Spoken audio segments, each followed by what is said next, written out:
Presidential candidates moving on to New Hampshire today after just a razor-close finish in the caucuses in Iowa last night, close as ever. Already the GOP field is changing a bit as Congresswoman from Minnesota, Michelle Bachmann, bowed out of the race today. She, a longtime Tea Party favorite.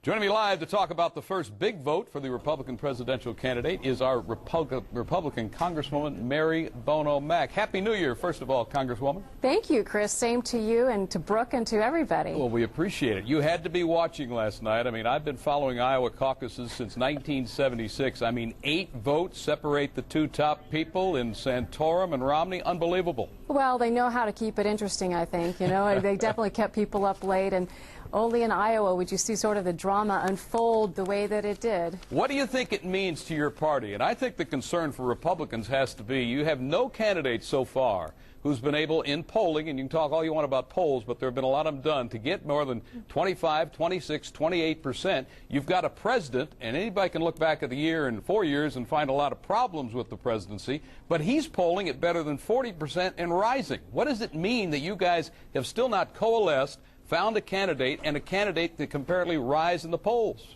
Well, first of all, I see it as a positive. I think that people are very energized and enthused about any candidate to go up against Obama.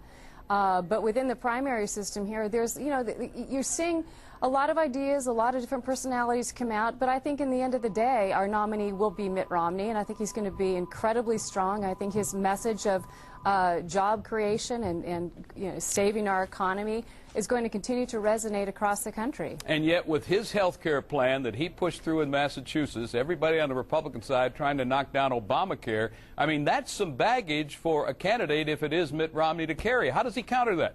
Well, I think Mitt's done a very good job of explaining his position on health care. He's continued to reiterate the fact that one of the first things he would do is dismantle Obamacare. He's been very consistent on that fact.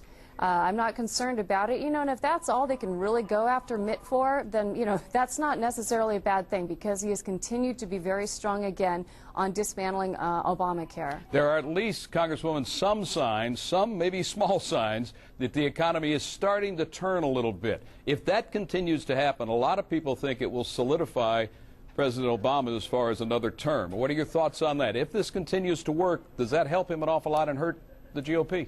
Well, first of all, we all want the economy to rebound. It's important that it rebound, and I don't think that we should put our eggs in the basket of hoping that it doesn't rebound because it will help Obama. There are so many issues that our nominee can take Obama on that with or without the economy turning around, he's going to have a dismal record that he's going to have to defend. I think there's going to be a very spirited debate and a stark difference that's going to be outlined for the voters to see whether you believe in big government programs and big government spending, or whether you believe in the power of the individual and the very foundation of what our country was built upon. There's going to be a very robust debate, and simply the economy turning around is not going to save President Obama. Let's talk a little bit about your race for, I believe, what will be the newly established 35th congressional district. Am I right about that? 36. 36, excuse me. You're going to go up against Dr. Raul Ruiz. He does not have much history as far as running campaigns, but he's a noted doctor. He's a very solid man in our community and around the country in the medical world, has helped a lot of the unfortunate. What do you know about the man? I really don't know anything more than what you've just said.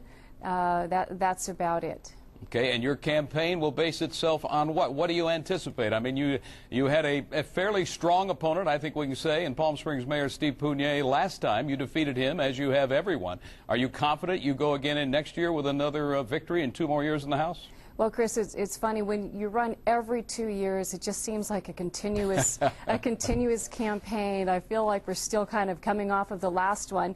But what's important about being a member of Congress and being the incumbent here is that I will continue to do my job in Washington, D.C. I will continue to fight for my constituents.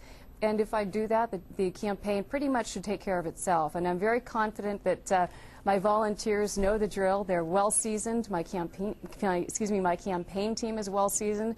I'm very confident in this race going forward. And of course, your husband, Florida Congressman Connie Mack, he's running for Senate. How is his race shaping up? It's shaping up very well. Again, the same situations and the same, you know, issues are resonating in Florida that are resonating here, and Connie's doing a fantastic job of, again, proving or showing the differences between himself and Senator Nelson. So, but I'm very excited, Chris, to kind of change the subject a little, that Connie will be here for the film festival this weekend. So I'm very proud that he'll be here, that he can take a little bit of time away from his Senate race to join us for the film festival. We hope you enjoy it. And if I'm not mistaken, if he wins and you win again, won't you be the first husband-wife team in both houses of Congress? That's right. We would be making history. You are making history.